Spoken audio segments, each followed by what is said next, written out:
Nii, me jõudsime siis Tallinna, et siin on üks huvitav kortermaja, 2 korstend, 6 lõõri. Et praegu käib siis 3. lõõri ekspeditsioon, et vaatame, mis seal toimumas on.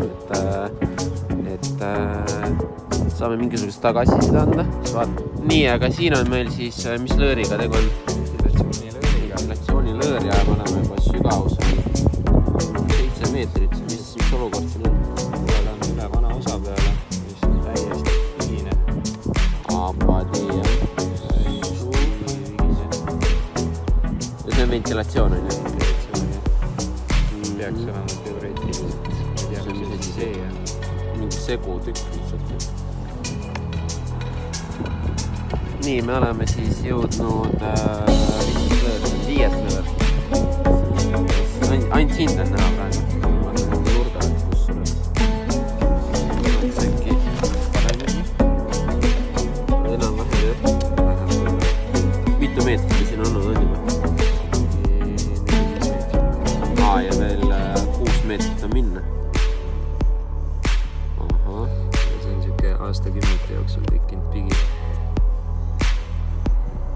Ilmselt vanasti on mingid asju kui põletatud ja kõik, mis kätte jõuhtus. Inimesed olid väga leidlikud. Ahah. Suht õudne.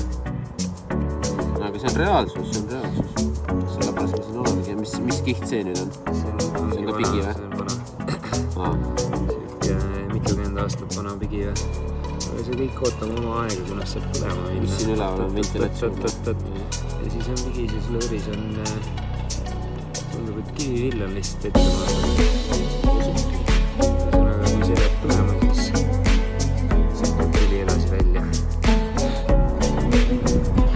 Et paraku selline see olukord siin on, et vaatame põhja ära 16 meetri sügavusele ja siis teeme selle kaardi valmis, pildid kokku ja siis on täiesti aru saada, mis sellest korstust saab, mitu meetrit läheb renoveerimisele ja mitu puhast.